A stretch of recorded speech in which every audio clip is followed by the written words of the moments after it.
पिता, आज के इस मुख्य वचन के लिए धन्यवाद। हमें इसकी सख्त जरूरत है, हम सभी के लिए प्रत्येक दिन। हमें ये बात समझ लेने में मदद करके सफलता पाने के लिए हमें आगे बढ़ना है। मदद कर, हमें अनुग्रह दे, यीशु के नाम में आमीन। आज के दिन मैं आपसे क्रोध को छोड़कर आगे बढ़ने के बारे में कुछ कहना चाहती हूं। क्या आपको कभी क्रोध आता है? क्रोध और क्षमाहीनता को पीछे छोड़ देना चाहिए, क्योंकि यदि हम क्रोध से छुटकारा ना पाए तो अगली समस्या खड़ी हो जाएगी, वो है क्षमाहीनता। यदि मैं किसी से क्रोध करूं और अधिक समय तक क्रोधित रहूं तो नाराजगी की जड़ फैलने लगेगी और अधिक नफरत बढ़ेगा। और यद्यपि मैं उस व्यक्ति से रिश्ता बनाए रखने की कोशिश में बाहर से मुस्कुराती रहूं, तब भी मेरे हृदय में विष पूरी तरह से फैलता रहेगा, जो कि प्रभु से मुझे दूर कर देगा। बाइबल इस बात को बिल्कुल स्पष्ट रूप से प्रकट करती है कि यद्यपि हम गुस्सा करें, हमें अधिक देर तक गुस्सा नहीं करना है, तथा बिल्कुल स्पष्ट और सरल ढंग से इस विषय को समझाती है कि हर विश्वासी के लिए जरूरी है कि वो अपने हृदय को क्षमाहीनता और दोष से कलंकित ना होने दे। हर एक के लिए यह संदेश जरूरी है। इस क्षेत्र में हर एक व्यक्ति लगातार परीक्षाओं में पड़ जाता है। आपको यह जानकर आश्चर्य होगा कि कितने लोग ऐसे हैं जो प्रभु से प्रेम रखते हैं, जो चमत्कार पाने के लिए, सफलता पाने के लिए और उनके जीवन में परमेश्वर कुछ खास करने के लिए यहां पर आए हैं, पर अभी भी किसी के प्रति किसी कारणवश उनके मन में क्रोध की भावना है, और शायद वो बरसों पहले की बात होगी और आप कहते हैं मैं इससे छूटने की कोशिश में हूं। आप छूट सकते हैं। परमेश्वर कभी भी ऐसा कार्य करने को नहीं कहता जो हमारे लिए असंभव हो। यदि प्रभु कहता है क्षमा करो, तो हम क्षमा कर सकते हैं। यदि वो कहता है खुद को दोषी मत ठहराओ, तो फिर खुद को दोषी ठहराए बिना हम अवश्य रह सकते हैं। कल पास्टर डॉन क्लावर्स, मैं और डेव और शरॉन आपस में बातचीत कर रहे थे। मुझे विषय के केंद्र बिंदु को समझना अच्छा लगता है, इसीलिए मैंने कहा मैं अतीत को भूलकर वर्तमान में जीना और परमेश्वर द्वारा निश्चित भविष्य का आनंद लेने के बारे में कहने वाली हूं। मैं अतीत के क्रोध और नाराजगी को छोड़ने के बारे में बताने वाली हूं, परंतु मैं उन्हें बताना चाहती हूं कि यह कैसे हो सकता है। मेरे लिए किसी से कुछ करने को कहना एक बात है और उन्हें उसे करने का तरीका समझाना बिल्कुल ही अलग बात है। डॉन मुझसे अपने विचार बांटने लगे और वही विचार मेरे मन में भी थे जिसके बारे में मैंने बाद में ही सोचा था। डॉन ने ऐसी बात बताई जो प्रभु ने उनसे व्यक्तिगत रूप से करने को कहा, और वो था कि उन्हें खुद के प्रति ईमानदार होना चाहिए जब उन्हें किसी निश्चित प्रकार की अनुभूति होती है। कुछ हफ्तों पहले एक दिन जब वे उठे तो उनका मूड सचमुच बहुत ही खराब था और उन्होंने सोचा कि मैं सब कुछ भूल जाना चाहता हूं। मुझे किसी की परवाह नहीं, मुझे किसी की चिंता नहीं, मैं इसे करना नहीं चाहता। किसी की चिंता ना करने का बड़ा सनक चढ़ा था उनको।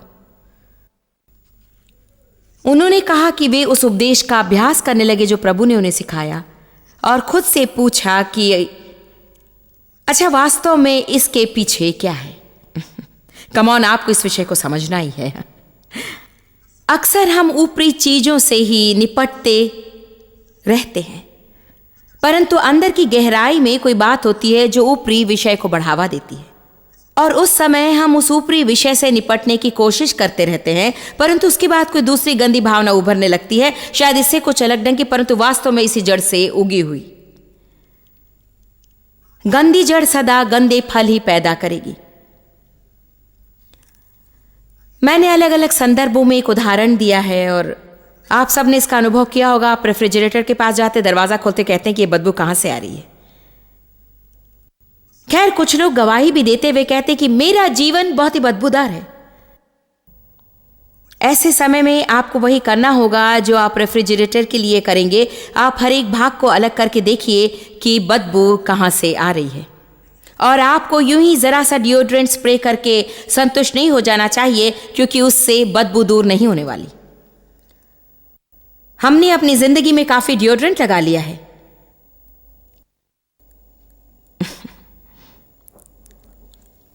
ओ हाँ, मुझ में बुरी विचारधारा है, पर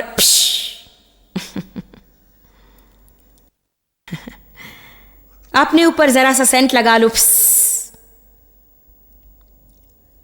नहीं, अपने आप से पूछिए कि वास्तव में ये सब क्या है। आप कहेंगे मैं बताती हूं कि ये क्या है, उन्होंने मुझे नाराज किया। नहीं, क्या आप जानते कि आपको क्या करना है? आपको अपने क्रोध पर नियंत्रण रखना चाहिए। तुमने मुझे नाराज किया कहने की अपेक्षा आपको कहना चाहिए मैं इतनी जल्दी नाराज क्यों हो जाता हूं, मैं इतना चिड़चिड़ा क्यों हूं कि जब भी कोई मुझे जरा सी सलाह देने की कोशिश करता है तो मैं बिल्कुल ही चिल्ला उठता हूं। आप मुझे समझाने की कोशिश मत कीजिए। ऐसा नहीं है, आपको प्रभु को अवसर देना है कि उनसे वो निपटे, और प्रभु पर सब छोड़ देना चाहिए। और आपको ये पता लगाना चाहिए कि क्रोध, क्रूर और अप्रिय लोगों के साथ रहकर भी आप कैसे शांति बनाए रख सकते हैं। यदि आप आपको ठेस पहुंचाने वाले एक व्यक्ति को भगा देंगे तो शैतान कल 2 और को भेजेगा, अगले दिन 10 और को भेजेगा। तो इसका सही समाधान हमें परेशान करने वाले लोगों को भगाना नहीं, बल्कि उन्हें बदलना है। मुझे चुप मत कीजिए, मैं अच्छा प्रचार कर रही हूं।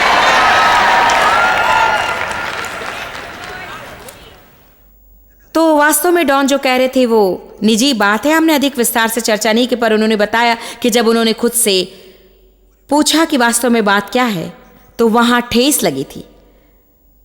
तो देखिए, अक्सर लोग हमें ठेस पहुंचाते हैं और उससे निपटने के बदले हम उसे समेट लेते हैं। आज मैं आपसे कहती हूं कि अपने विषयों को समेटना छोड़िए।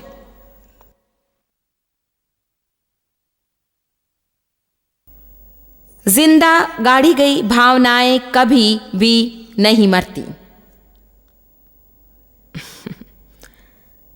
मैं चाहती हूं कि आप इसे याद रखें। जिंदा गाड़ी गई भावनाएं कभी भी नहीं मरती, वे कहीं अंदर दबी रहकर फैलने लगती हैं और दिन पर दिन बढ़कर परमेश्वर और आपके बीच के रिश्ते को खत्म कर देती हैं, लोगों से आपका रिश्ता नाता तोड़ देती हैं।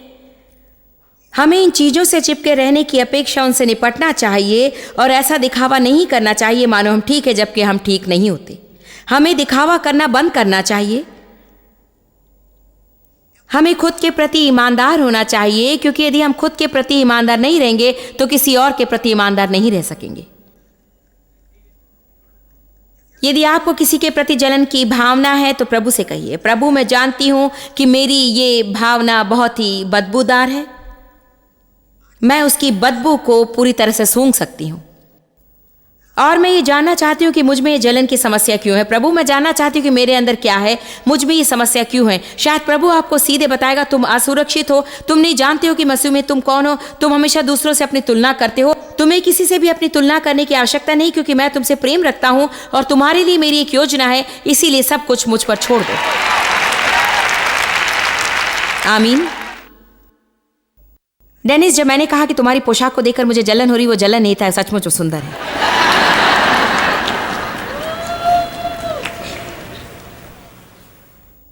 हमें अपने आप के प्रति ईमानदार रहकर अपनी भावनाओं को नियंत्रित रखना चाहिए। हर बात पर किसी दूसरे को दोष ना दें। यदि आप अवसर ना दें तो कोई आपकी जिंदगी बर्बाद नहीं कर सकता।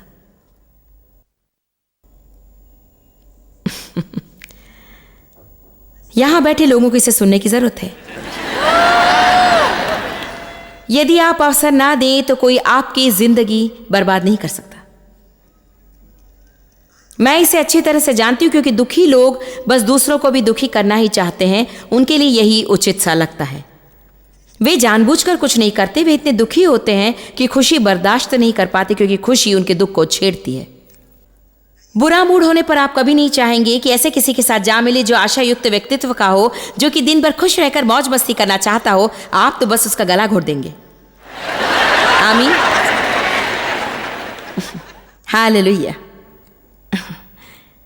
मेरी एक बड़ी एडमिनिस्ट्रेटिव असिस्टेंट है जिसका बहुत ही श्रेष्ठ व्यक्तित्व है। वो हमारे साथ सफ़र करती है और हर दिन सुबह 7 बजे हमारे कमरे में आती है। जब भी मैं सम्मेलन में प्रवचन सुनाने में व्यस्त रहती हूँ, वो मेरे लिए कॉफ़ी बनाती है और साथ ही जानकारी एकत्र करने में मदद करती है। और मैं इतनी श्रेष्ठ व्यक्तित्व वाली नहीं हूँ। 3 सभाएं चलाने के बाद मैं थक जाती हूँ और फिलहाल मैं शनिवार की अंतिम सभा के लिए तैयार हो रही हूँ। मैं सकारात्मक स्तर में टिके रहने की पूरी कोशिश कर रही हूँ ताकि उस दिन सुबह मैं उठकर ठीक से कार्य कर सकूँ। तो वो मेरा दरवाज़ा खटखटाती है और मैं दरवाज़ा खोलती हूँ और वो कहती कि आज आपको कैसा लग रहा है। वो कहती कि मैं बढ़ा चढ़ा कर कह रही हूँ, इसीलिए मैं कहती तुम कैसी हो। मैं बढ़ा चढ़ा कर नहीं कह रही हूँ। ऐसा पूछने पर वो कहती है बढ़िया, मज़े में हूँ, आप कैसी हैं। और मैं तो जैसे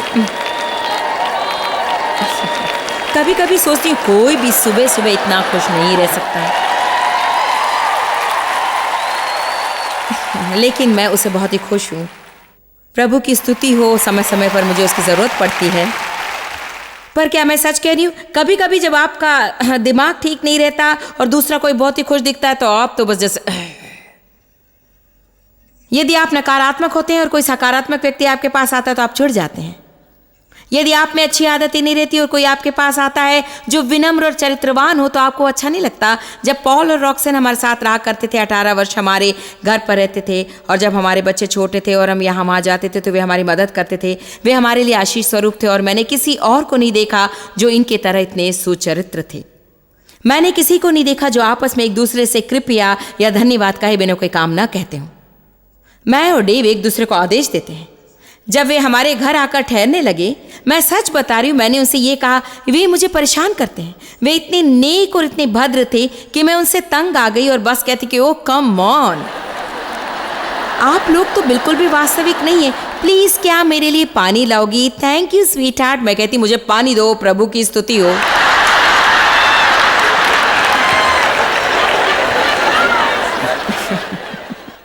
मैं सच कह रही हूँ ना। देखिए, जब भी हमारे साथ कोई होता है जो किसी क्षेत्र में हमसे श्रेष्ठ होता है,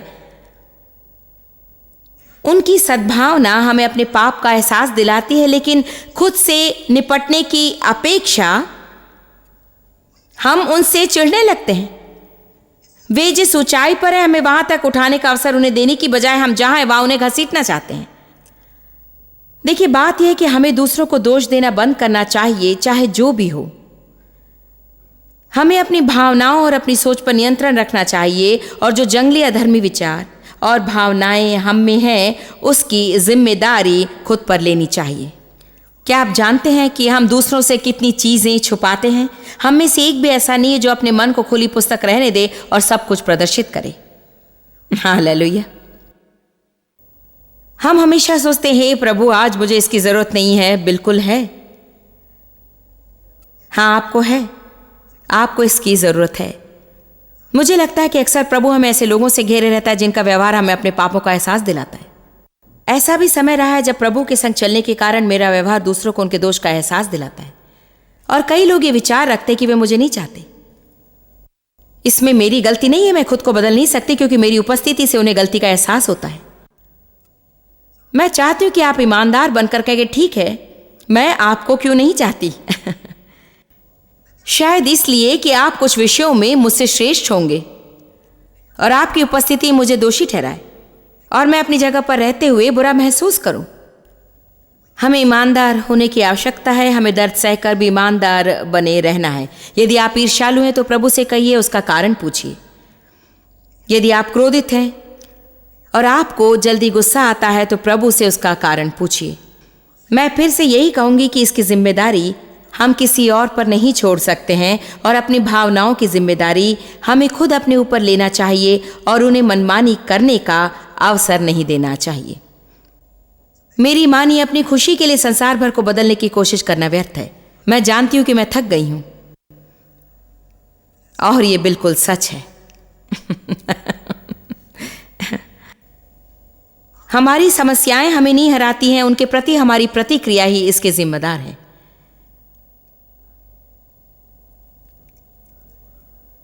ऐसी बहुत सी बातें हैं जिसमें वास्तव में हम खुद जिम्मेदार होकर भी दूसरों पर दोष लगाते हैं। ठीक है, आइए देखते हैं इफिसियों 6:12। इफिसियों अध्याय 6 पद 12 में कहा गया है, क्योंकि हमारा ये मल्ल युद्ध लहू और मांस से नहीं, परंतु प्रधानों से और अधिकारियों से और इस संसार के अंधकार के हाकिमों से और उस दुष्टता की आत्मिक सेनाओं से है जो आकाश में है। तो यहां क्या कहा गया है? हमारी समस्या मनुष्य नहीं बल्कि शैतान है। तो क्या आप लोगों की कोई जिम्मेदारी होती है? बिल्कुल, हमें आगे बढ़ना है तथा शैतान को हमारे द्वारा कार्य करने का अवसर नहीं देना है, क्योंकि शैतान हमेशा मौके की ताक में ही रहता है।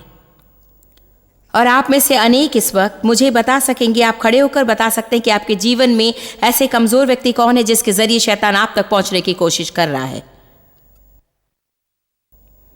हालेलुया। तो हाँ, लोगों की जिम्मेदारी होती है और उन्हें बदलने की आवश्यकता है, परंतु यदि वे फिलहाल वहां पर है तो आपको सोचना होगा कि आप कहां पर थे और आप भी इसी तरह से किसी को तंग किया करते थे। और देखिए, सच बात तो यह है कि उनके द्वारा तंग किए जाने से मेरी जिम्मेदारी दूर नहीं हो सकती है। क्या आप समझ रहे हैं? देखिए, मैं फिर से कहना चाहूंगी, शायद अक्सर हम यहां रुक जाते हैं। देखिए, आपकी गलतियों को देखने में मुझे तकलीफ नहीं होती,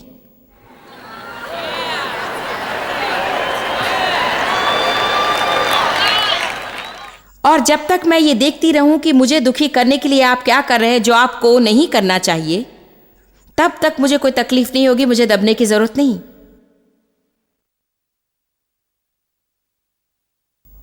कभी कभी यदि मैं कुछ ज्यादा ही भक्तिमान बन जाऊं तो मैं आपकी समस्या के बारे में मैंने जो प्रकाशन पाया है उसके लिए खुद को धर्मी भी मानूंगी।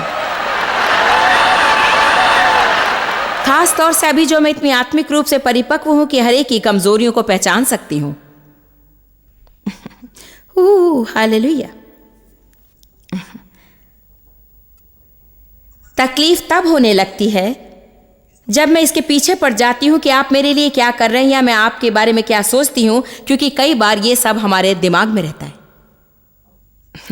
कई बार ये हमारा भ्रम होता है। क्या आप जानते कि ऐसे कई लोग होते हैं जिनका भ्रम आधारहीन होता है? लंबे समय से मेरे जीवन में चोट आने के कारण मैं कमरे में बंद रहकर सोच सकती हूँ कि लोग मुझे अस्वीकार करते हैं, जबकि वास्तव में वे मेरी ओर ध्यान भी नहीं देते हैं, क्योंकि वे ये नहीं जानते कि मैं वहां हूं। मेरे प्रति उनके व्यवहार के कारण वे मुझसे उचित व्यवहार नहीं करते। मैं उन पर नाराज और उनसे परेशान हो सकती हूँ, जबकि सच्चाई यह है कि प्रभु ने खुद मुझे उनकी नजरों से छिपा कर रखा है, क्योंकि वो मुझ में कुछ करना चाहता है और मुझे अपनी ओर खींचने का उसके पास एक ही रास्ता यह है कि लोगों को मुझसे वैसा व्यवहार ना करने दे जैसा मैं चाहती हूँ। क्या मैं तेजी से बोल रही हूं? मैं एक स्त्री को नहीं भूल सकती। वास्तव में वो अभी मेरे लिए काम करती है। मेरे कर्मचारियों को आश्चर्य होगा, क्या सचमुच मैं ही हूं? कई साल पहले जब मैं लाइफ क्रिश्चियन सेंटर में अपनी साप्ताहिक सभा चलाया करती थी, ये स्त्री सहायक दल में थी और उसकी एक सहेली ने मेरे पास आकर कहा कि फलाने व्यक्ति, उसका नाम बताया, उनको लगता है कि आप उन्हें अनदेखा करती हैं, उनकी ओर ध्यान नहीं देती, उनके पास से गुजरती हैं पर उनसे बात नहीं करती। वो बहुत दुखी हैं, उन्हें ठेस लगी है, उन्हें लगता है कि वो आपकी सेवकाई में हाथ बटाती हैं, आपके लिए ईमानदारी से काम करती हैं और आपने उसका दिल दुखा दिया। खैर, अब अचानक मुझे महसूस हुआ कि मुझ पर एक जिम्मेदारी का बोझ आ पड़ा है, ये कि मुझे दिन में 3 बार उस स्त्री को ढूंढकर उससे कहना पड़ता था कि वो बहुत अच्छी है और ये ध्यान रखना पड़ता था कि मैं उससे बातें करती हूँ। लेकिन देखिए, जब हम शरीर के कामों में लग जाते हैं और लोगों को वो देने की कोशिश में है जो प्रभु उन्हें देना नहीं चाहता, कई बार हम लोगों से वो पाने की कोशिश करते हैं जो प्रभु हमें खुद देना नहीं चाहता। और उस स्त्री को ढूंढना बहुत ही मुश्किल था। अंत में मैंने प्रभु से कहा कि प्रभु, यदि तू चाहता है कि मैं उस स्त्री के साथ खास व्यवहार करूं तो फिर तू उसे मेरे सामने क्यों नहीं ले आता?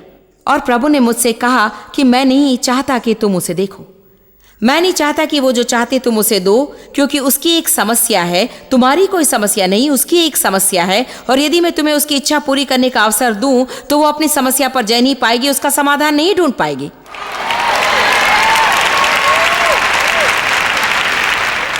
आमीन। पास्टर रिक, क्या मैं 1 मिनट के लिए आपको उदाहरण के रूप में प्रयोग कर सकती हूँ? कृपया बुरा मत मानिए। जब मैं उनके लिए काम करती थी, मेरे पति को छोड़कर मेरे जीवन में जिस पुरुष अधिकारी के साथ मैंने काम किया वे रिक ही थे, क्योंकि देखिए मेरे जीवन में जो हुआ उसके कारण पुरुष अधिकारियों से मेरी पटती नहीं थी। मुझे सचमुच डर लगता था बहुत ही बलवान पुरुषों से। और डेव वाकई एक बलवान पुरुष हैं, पर उनका व्यक्तित्व कुछ अलग ही है। वे उग्र व विद्रोही स्वभाव के नहीं हैं। और डेव में बहुत कुछ अच्छा है, क्योंकि उनके जीवन का उद्देश्य शांति। आप गलत ढंग से उनको नाराज कर सकते हैं। हमने हर बात जान ली है। हमने 36 साल सीखा है कि उनके साथ कैसे मेल रखा जा सकता है, इसलिए हम ठीक ठाक हैं। पर जब मैं पास्टर शेल्टन के पास काम करती, वे 26 के थे और मैं 36 की। हम दोनों का विचार था कि हम सब जानते, पर हम कुछ नहीं जानते थे। ये बहुत ही बढ़िया वर्णन है ना? तो लंबी कहानी को संक्षेप में कहना हो तो वे मेरे बॉस थे, और वे बहुत ही बलशाली बॉस थे, और उनके विचार बहुत ही मजबूत थे, और वे इस बात के पक्के थे कि निश्चित तरीके से ही कार्य किया जाना चाहिए। इसलिए मैं मनमानी नहीं कर सकती थी, और ये साफ दिखता था कि उनके कहे अनुसार न करने पर वे नाराज होंगे। मैं नहीं बता सकती कि उनके इस व्यवहार को बदलने के लिए मैंने कितनी प्रार्थना की। ये कि वे ऐसा करें, वे मेरे साथ ऐसा ना करें या वैसा ना करें, वे मुझे ना सुधारें। प्रभु, वे कभी मेरी प्रशंसा नहीं करते। मैं ये करती और वो करती, पर मुझे कुछ नहीं मिलता है। पर क्या आप जानते हैं कि अभी मैं पूरे हृदय से जानती हूं कि प्रभु ने हम दोनों के बीच उस रिश्ते को इसलिए रखा कि मुझ में ऐसी बातें थी जिनको ठीक करना बहुत ही जरूरी था। क्या आप लोग मेरी बात सुन रहे हैं? प्रभु कभी उन्हें अनुमति नहीं देगा कि वे मेरे साथ वैसा व्यवहार करें जैसा मैं चाहती हूं, क्योंकि ऐसा करने पर मैं अपने मैल को लिए अपने कमरे में ही बैठी रहूंगी और बदबू फैलती रहेगी। कभी एक बार जरा डिओड्रेंट लगाकर महकाने की कोशिश करती रहूंगी और दरवाजा दोबारा बंद कर दूंगी।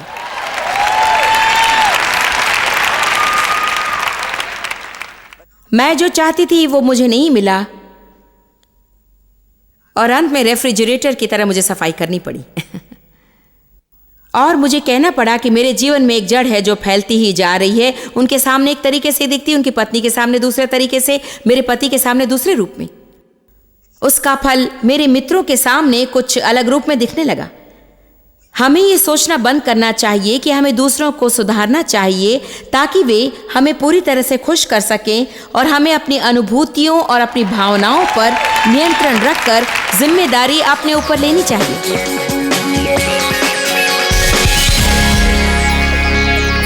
आज के लिए मैं बहुत ही प्रभावशाली विचार लाई हूं कि प्रभु आपसे प्रेम करता है। ये कभी न भूलें कि प्रभु आपसे प्रेम करता है। बाइबल कहती है यदि परमेश्वर मेरे पक्ष में है तो कौन मेरा विरोधी होगा। यदि प्रभु मेरी ओर है तो मैं किससे डरूं। 1 यूहन्ना 4 में परमेश्वर का वचन सिखाता है कि यदि हम परमेश्वर के परिपूर्ण प्रेम को समझ लें तो हमारे जीवन से हर प्रकार का भय दूर हो जाएगा। मैं चाहती हूँ कि अब आप याद रखें, प्रभु ने आपको चुना है और उसने बहुत पहले से ही आपको अपने लिए अलग किया है। उसने ऐसा किया है क्योंकि वो आपसे प्रेम करता है और मसीह यीशु के द्वारा आपसे व्यक्तिगत संबंध रखना चाहता है। उसके प्रेम को आज ही ग्रहण कीजिए। आपके जीवन की सारी समस्याओं के लिए यही दवा है। प्रभु आशीष दे।